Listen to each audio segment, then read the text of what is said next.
Bien, donc ici c'est la même chose que précédemment, sauf que ça a été un peu...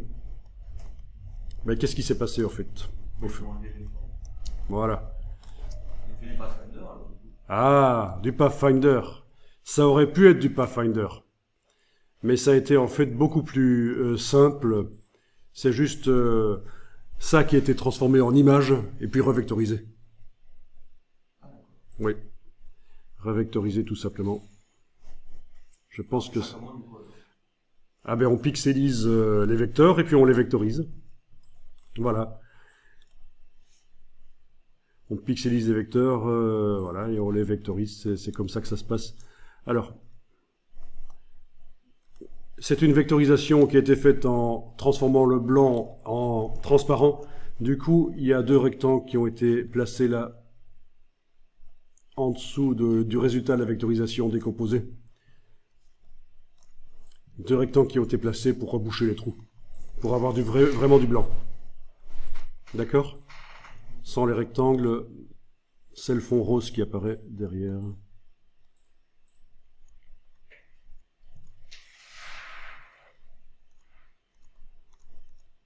Oui. En gros, c'est ça. C'est un peu plus compliqué, mais c'est ça, en gros. Ok, donc étape 3. Là aussi, édition collée sur place. Le calque de fond, je le place en dessous, voilà. Bon, il y a eu des petites améliorations ici au niveau des raccords, des trous. Il n'y a plus de trous transparents, c'est pas très intéressant. Étape 4. Ah, étape 4. La chose qui a été faite là précédemment a été transformée en une broche de motif. Elle a été transformée en une broche de motif. Ça, c'est l'élément original, voilà, transformé en broche de motif. Et donc, vous voyez que le principe, c'est que tout le long du tracé, ça se répète. Alors, parfois, on voit des raccords, mais ils sont très très fins. Quand on zoome, ça reste toujours fin. Donc, il se voit sur l'écran, mais à la sortie, il ne se voit pas. C'est juste l'affichage qui montre qu'il y a des raccords. C'est un peu le piège, ça. On a l'impression qu'il y a quelque chose qui ne va pas, mais en fait, vraiment, si vous zoomez, vous allez voir que c'est ridicule comme dimension de raccord. Ok, ici sur le 5, je ne vois pas trop de différence. Sur le 6, il y a eu juste une feuille qui a été ajoutée. Et avec un bord blanc. Donc elle est composée de deux formes en fait. Voilà. En fait, c'est une forme de feuille qui a été coupée grâce à l'outil cutter.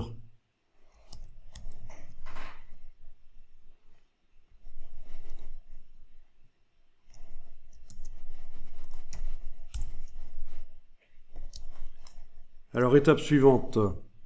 Je suis au fichier 7. Donc, la branche avec la feuille ajoutée a été transformée en une broche de motif. Voilà, c'est ce qu'on obtient là. Et donc tout ça dans le cadre du travail Papercut peut vous servir. Ça vous sert. C'est pour ça que c'est en noir et en blanc uniquement et qu'il n'y a pas de nuances. Il pourrait y avoir des nuances techniquement, mais vu que l'idée c'est de faire du Papercut après avec ce genre de choses, voilà. On s'est limité au noir et blanc. Donc le 8 ici, le 8, on a juste une petite feuille supplémentaire qui a été ajoutée là. C'est ça la différence. Le 9. Voilà, le 9, la feuille a été placée de l'autre côté. Broche de motif et voilà ce qu'on obtient. Ok. Bon, ben ça ouvre plein de perspectives au niveau créatif parce que vraiment on peut faire des tracés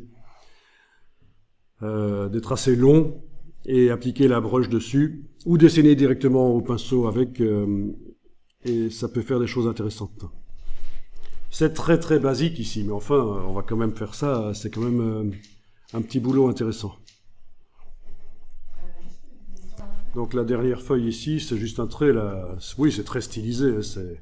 Voilà. Voilà, après c'est du dessin, quoi.